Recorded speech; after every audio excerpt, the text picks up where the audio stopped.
Right. Is this working? Nope, I turned it off. Now we're good? We're good? Test. There it is. Okay.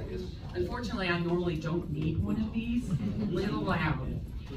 As we started thinking about doing any type of celebration for my dad, Bob Head, we realized everybody talks about how he's larger than life.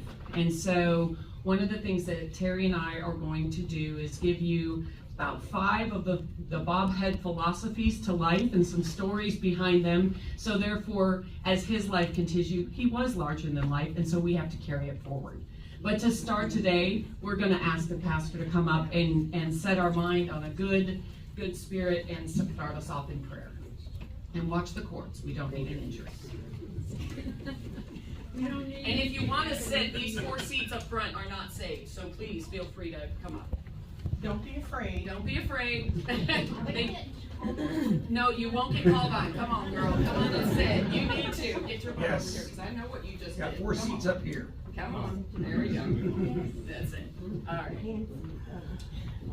I'm Alex Stevenson, Bob and Barbara's pastor from St. Mark United Methodist Church, and on behalf of the family and their congregation, I want to thank you all for being here.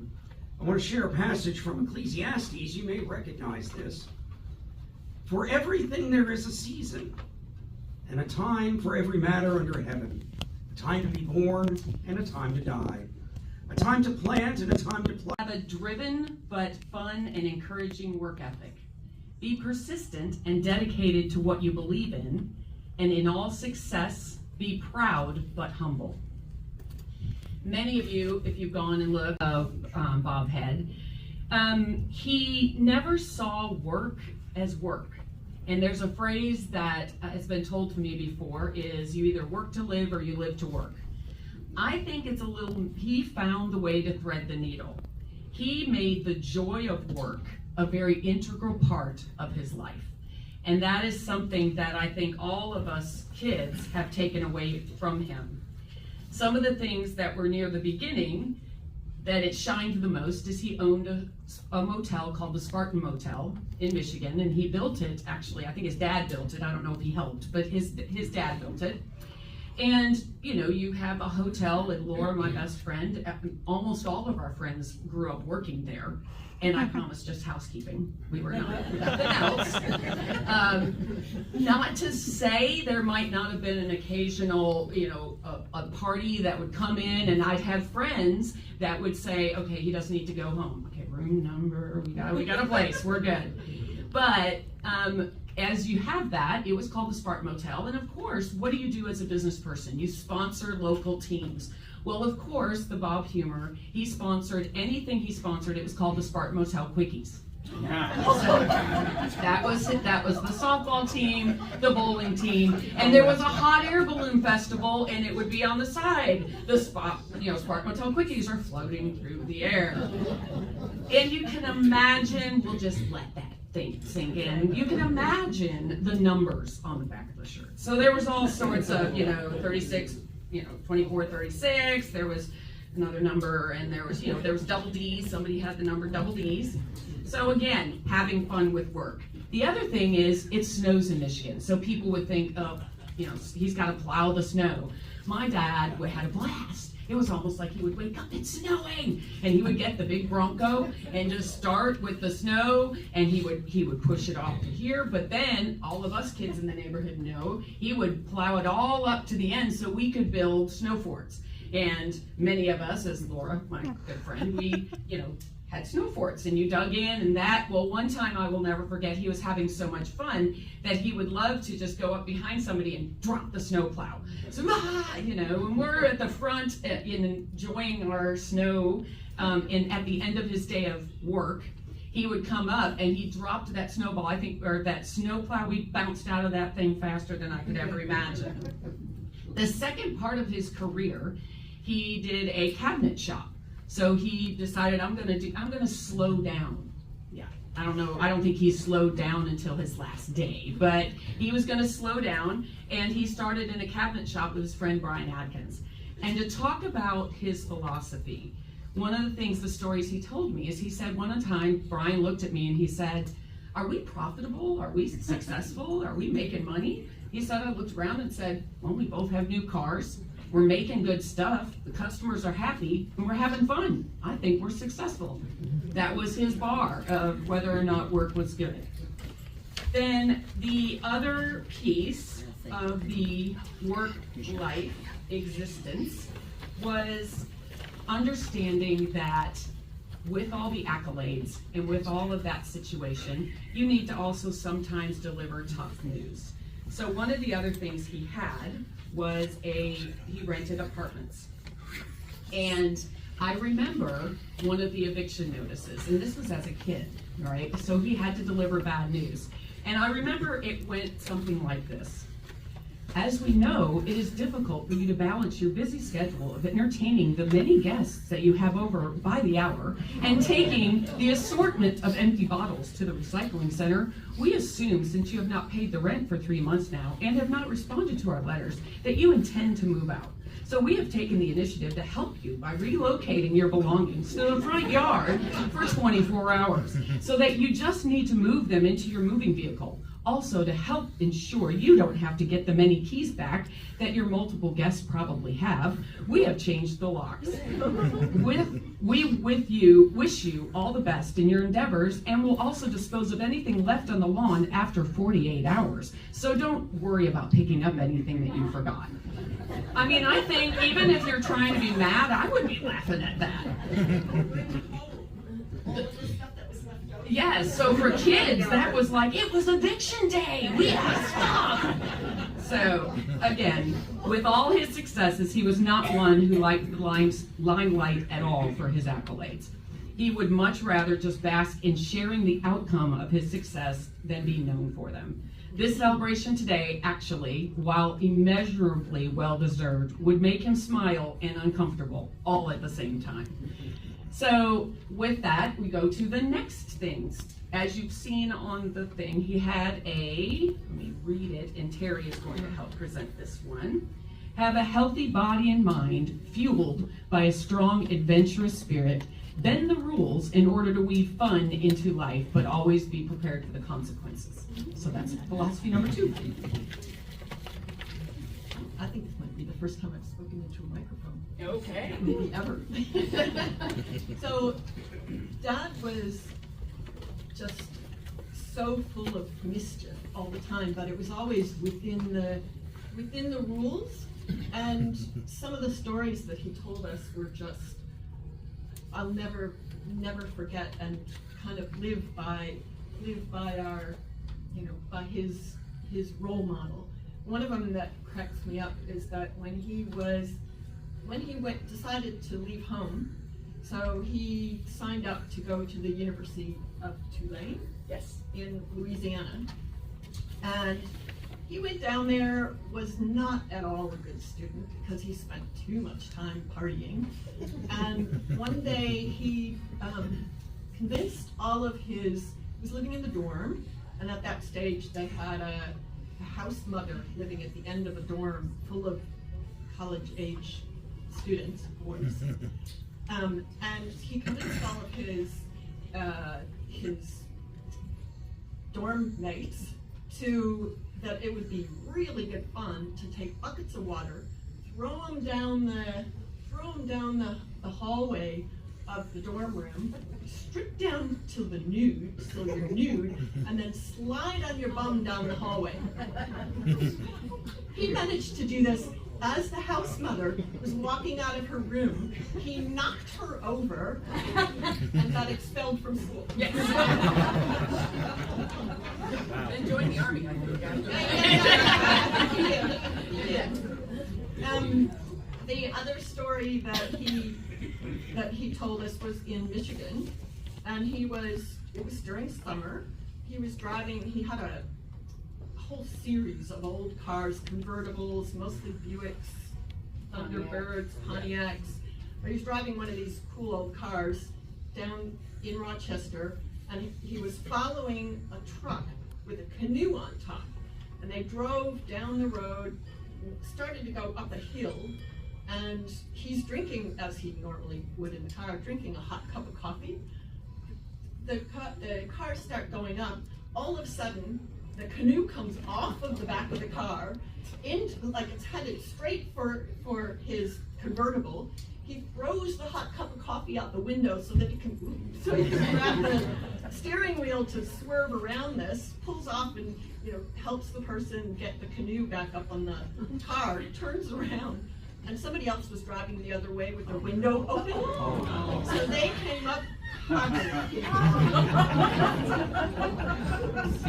And it's just the kinds of things that he gets himself into. And then the last story, which I thought was hilarious, because you know my dad, I mean, he was full of fun, but fairly conservative, but he loved to go to Las Vegas. And Which, by the way, Jim, raise your hand. If you need Las Vegas stories, Jim Jensen is one of the Fab Four that went to Las Vegas, and today was supposed to be flying out with him to Vegas. So of course he had to come here. So apparently, and I'm not sure, Jim, if you were with him, but apparently in Vegas, he was wandering around, and it might have been at South Point, which is a casino we like to stay at, and there was a tattoo convention. So he decided to go and crash this convention, and he went through and he had long conversations with the people as they're sitting there for like hours. He was talking to one man who was having tattoos, all different colors, 16 hours he was sitting there, and Dad was, what makes you, in the nicest, curious possible way, how did you decide to do this? Those are my 3 stories. Now, the only other thing, when my dad passed, I live in Australia, and it's funny actually, because my first taste of Australia was some of the albums from one of the evictions. There was a whole pile of Australian music, and I listened to all of this, and then when we got to Australia, I was like, oh my gosh, this is like foreshadowing. Yes, exactly. But I was actually on an airplane. I didn't get here in time to say goodbye to Dad, which really sorry. It really hit me. And luckily, when I got here, Tyler, my son, I'm not sure he met me in the Charlotte airport, and it was really special. And then when I got here, and Carolyn, my daughter, who still is in Australia, she couldn't make it to this, she put together this video that I'll play now, but it Definitely outlines some of the adventurous spirit. Yes. So you need to watch it's a perfect end. It's coming. And an exemplary role model, utmost dedication to support those you care about, which many of us have seen day in and day out, is the love he showed for Mom, taking care of her. And especially being present as a great listener for family, friends, and underdogs of the world. So we're gonna play the video that Carolyn put together to show some of his adventure spirit, and then our brother Andy, who lives in Thailand, and speaking of an adventurous spirit, moved to Thailand, why not? It's there. But he had a little bit of a visa, and so if he had come, there wasn't a guarantee he'd get back home. So he recorded a video to exemplify being a noble and outstanding character. So we're gonna play those 2 videos right now.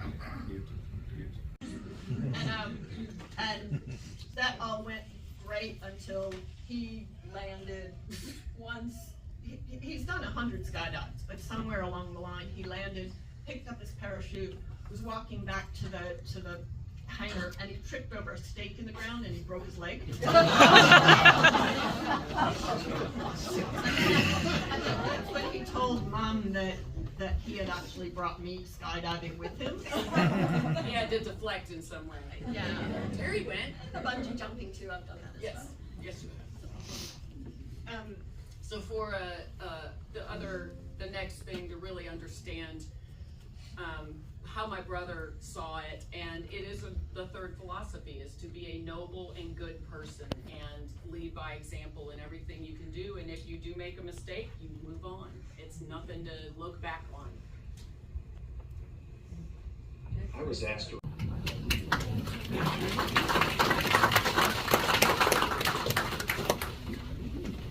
there is someone else that we thought of near the end.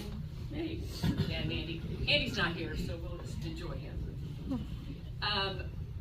The fourth is to be thrifty, creative, and innovative. Retain an active, curious mind with no fear to always explore different ways to get a desired result, but flexible enough to happily accept a different result if the road changes. There was a man, his name is Lee Frederick, who was a character, I guess that's the best way to say it, and he, my mom said that's a nice way to put it. So he did a lot of, my dad was into basketball, and so he sent me some, he asked me to read it, and so I wrote the subject line, and the subject line was Bob Head. He said, I wrote the subject line on purpose, as we always called him Bob Head, never Bob. When we were talking about him, a mutual friend, Dan O'Neill from Detroit, pointed this anomaly out to us many years ago. He said, Bob, it was Bob in our presence, but a two-syllable word when he wasn't, because I guess that was a level of respect. We met each other around 1983. I was the basketball coach at Oakland University, and he was a basketball junkie. We gravitated toward each other naturally as we discovered we had many things in common and began traveling together to the Final Fours, the last one being in Las Cruces, New Mexico. I moved to Milwaukee from Rochester in 1986 to start a new business. I was freshly divorced, and I bought a coin-operated washing machine and dryer that he was going to throw away. I took them with me to Milwaukee. The washing machine cost $2 and the dryer cost $1 to turn on. The dryer started acting up in 2007, and I had to replace it, and I called him up to redeem my warranty. I said I paid him $50 for each machine. Through the years, it was an ongoing joke. I kept asking him if my warranty check was in the mail. We had a good laugh. I had been working on the idea of Sport Tours International since 1980 and left Detroit to work on it full time. He said, I lost all my money the first full year because my partner and I didn't know anything we were doing. Then we had a good idea. I'll call Bob. He might have an idea. I called Bob Head and asked him what he thought. He would loan me $20,000, and he did, and Sport Tours survives today. And it would have never had happened if he didn't have the faith in what I was doing. That dialogue is there. The other thing that he had told me the morning when I called him, and I'm just going to say it, no offense to anybody in the room, but Terry and I thought of him at the last minute. We're like, holy moly, we haven't told Lee Frederick. So I just took his phone, because I've been carrying Dad's phone. Much to Jerry's dismay, I keep calling him. He said, would you please put my number on your phone, because he keeps seeing Bob Head calling him. So the same thing happened to Lee Frederick, because it was in his phone. And so I texted, I said, this is Jenny, Bob Head's daughter. Is this still Lee's number? He said, yes. I said, well, Dad passed away a month ago, and I know there's some things he would want you to have. And in Lee Frederick style, he said, what the fuck?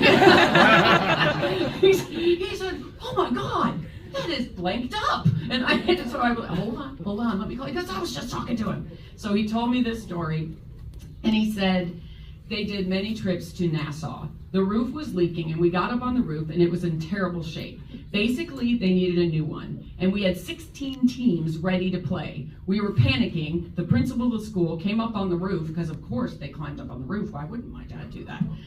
And asked why our eyes were bulging out. He said, don't worry, it's not gonna rain. And we would use that line every time we talked about something serious.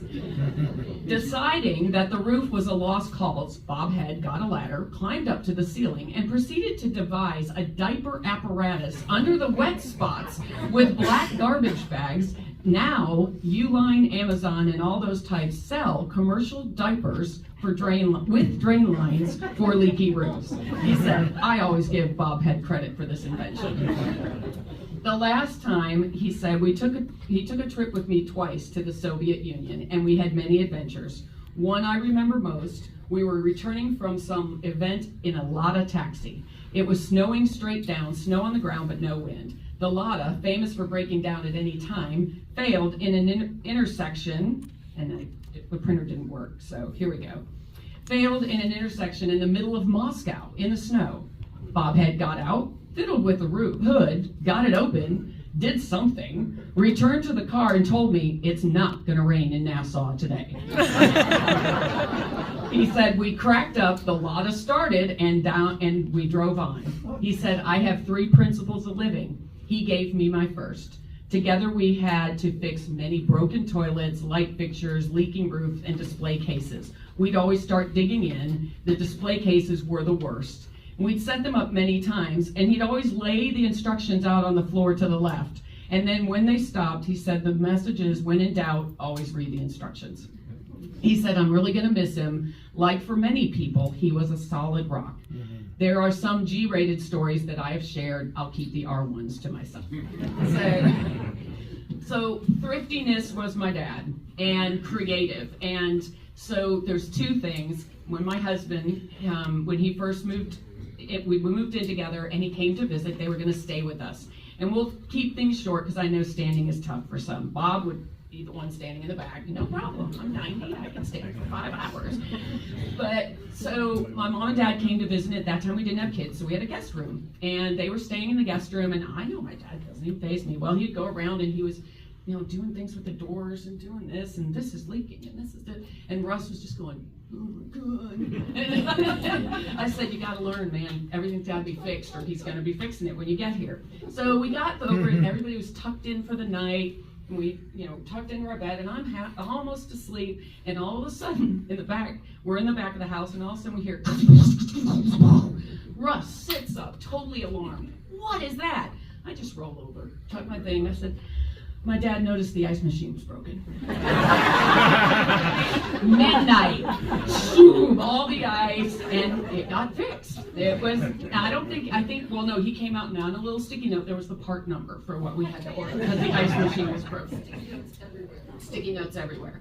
So the last thrifty, creative, never give up philosophy here was, he loved taking care of my mom, and she loves gardening. If people didn't know that, gardening and beautiful flowers. And he was always there. Now he'd grumble, why do you need so many flowers? Why do you need, okay, let's go to Headley. We're going anyway. It's just a garden. But he'd be the one out there clipping the roses, weeding, etc. And so she said, well, I'd like a hose that's underneath. Okay, well, there's a hose underneath. Okay, there's some money issues sometimes, but there wasn't any. But, it was a perfectly good hose, and it sprung the leak. So, why not fix a perfectly good hose with duct tape, 2 pieces? Oh, that wasn't good. So then it sprang back here. Well, I can fix that. And so he put it there, and then he rerouted the whole hose. So Tyler came, after he passed, Tyler came, and my mom was like, I really want that garden. And Tyler looked, he goes, what do I do with this?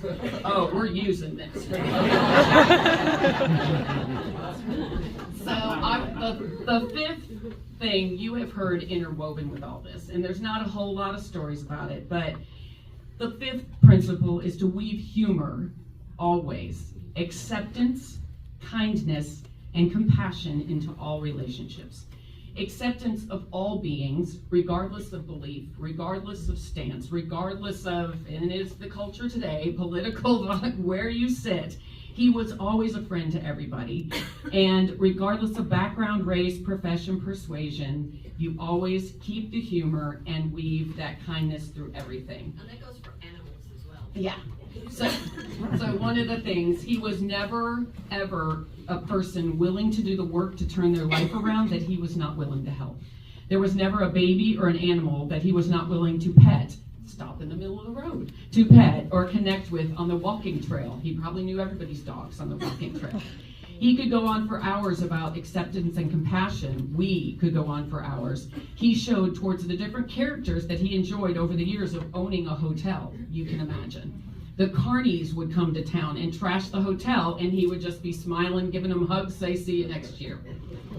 We had clothes donated, and he wanted them to go to the battered women's shelter. And when any of his friends or family were struggling, he would walk alongside them with supportive actions and encouragement. With that said, his giving was not one of handouts or doling out advice you may not want to hear.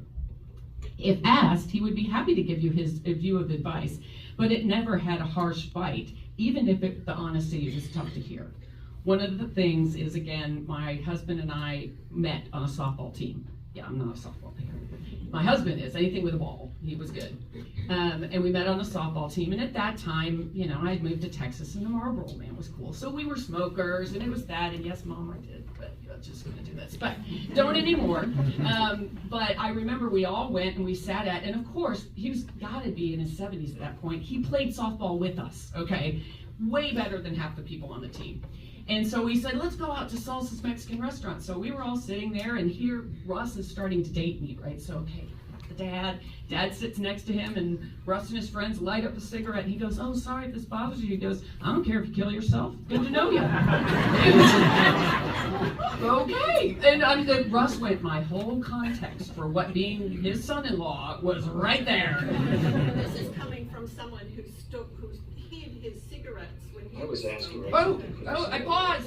Something touching or. There we go. Yes, see, Andy said, no, we don't want to tell that story. So, in closing, we wanted to quickly go over the Bobhead goodie bag. So, yes, you hold the things up to Will, and then thank you to Terry Mayberry. If you don't know Terry Mayberry, that's a positive energy right there as well. So she has offered to read the poem, which will serve as our benediction, and then I'm going to sing us a song, and then we will open the Cascades room, and we will love for everybody to join, have refreshments, and share more Bob stories, which there are probably way more that you would not know. So the first thing in your goodie bag, of course, is a skydiver. So, the club will be very upset if you all go outside and do them onto the golf course. Not allowed. But everybody gets a skydiver. Also, is, of course, a Hot Wheel car. He loved NASCAR. He loved his car, so you all get a Hot Wheel car. Also in there is a Las Vegas dice, and it has Las Vegas named on it. Fabulous Las Vegas. And Jim Jensen said, definitely thumbs up. And if you knew him well, always, his car guy is saying, yes, there was a nail clipper. He always had nail clippers in his pocket. And I remember when 9/11 hit and he was traveling, I am not taking my nail clippers out of my pocket. It's like, well, Dad, they're going to confiscate them. Well, I'm confiscated them. I'm not taking my nail clippers out of my pocket. And, This was a bit of a mistake. yes, fun ice cream. There's a coupon in the bag for $5 for an ice cream cone in Seneca. Yes. And I ordered the stickers to put on the back, and they sent me these. Yes. So everybody gets. With lemons, you make lemonade. So you got ice cream stickers, but he did, from the age of little, he wasn't really a lunch guy, but always in the afternoon, he would take us and go get an ice cream truck. Every time he picked us up from the airport. Yep. We always stopped by it. Yes, always went and got the ice cream in Seneca. And of course, pool chalk, you know. Yes. Anybody that's part of the pool buddies, you can hand it to. Pool chalk. Yeah, Jerry's gonna leave with all sorts of it. And nose plugs in case you go swimming, because he was a swimmer, as you saw in some of the pictures.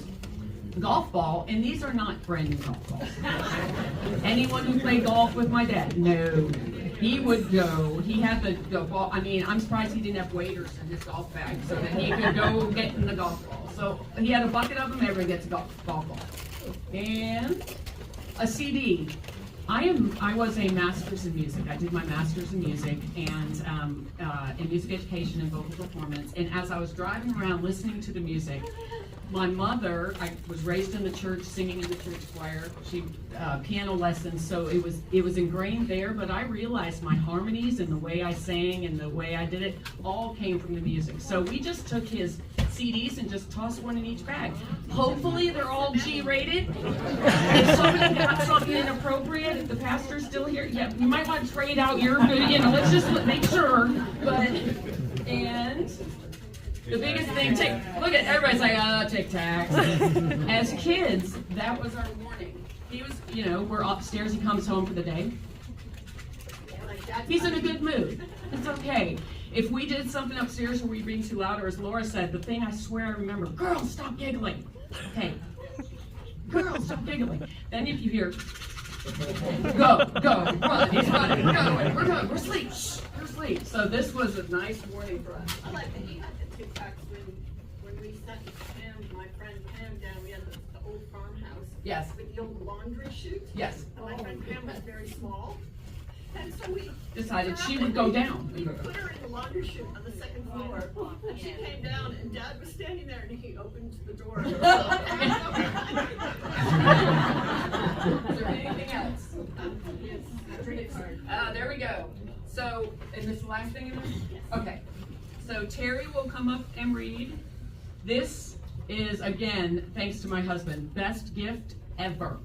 So he used to, when we first met, we would go out to dinner with my dad, and he would order a dry Rob Roy on the rocks, and you see the people going, and that's, okay, here we go. Russ finally said, you know, we need to make him like a business card, so he can just hand them out.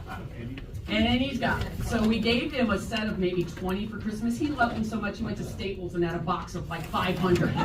So you all have a box drink card in your thing, and after we sing, the poem will serve as our benediction, and I will escort you with song into the next room. You are welcome. They will have some of Bob's drinks available. I just can't. I think it's a kid thing, because as a little kid you're gonna go, I'm gonna try Dad's drink. Ugh. So PTSD for me, not happening. But there will be soda, there will be wine, there will be things and then we will do a toast to Dad. So this poem, you all have a copy of it. Terry, if you can come up. This is something that we found. He had a folder that was in his filing cabinet that said Bob's Adventures. And we just figured, oh my gosh, and she goes, it's a gold mine, Jenny, I found a gold mine. And like, what is it? Yes, which of course I was still on. But she said, I found a gold mine, I found it. And I said, what? And she said, there's this poem.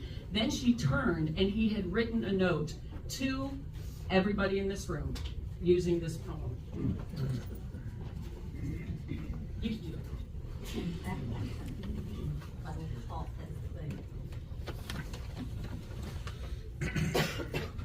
This is Bob's message. I'm sure. My message to all that survive me.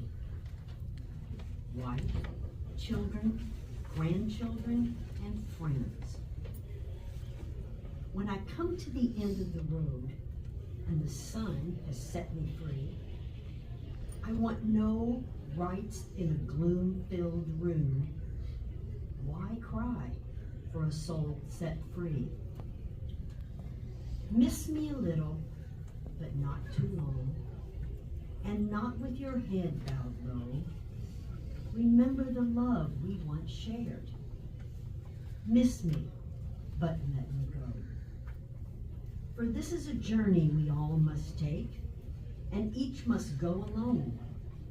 It's all a part of the Master's plan, a step on the road to home. When you are lonely and sick at heart, go to the friends we know and bury your sorrow in doing good deeds. Miss me, but let me go.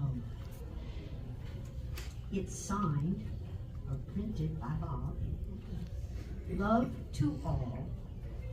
Dad, Bob, Grumpy. And the last thing he wanted everybody to do, keep smiling.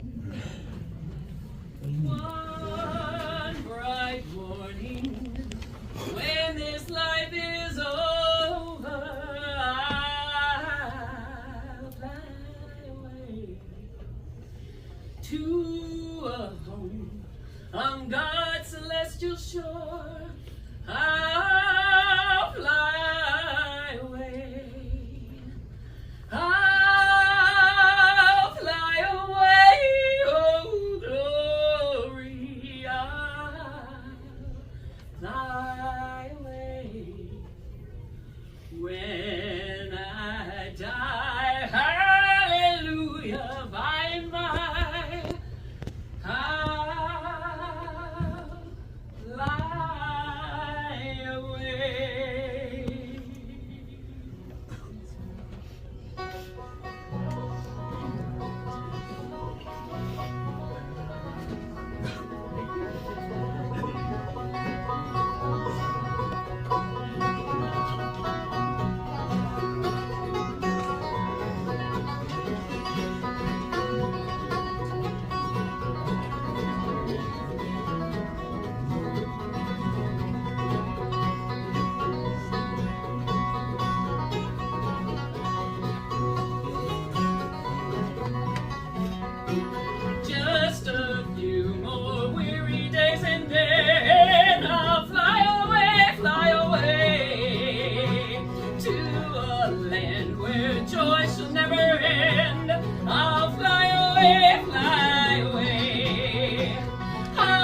fly away.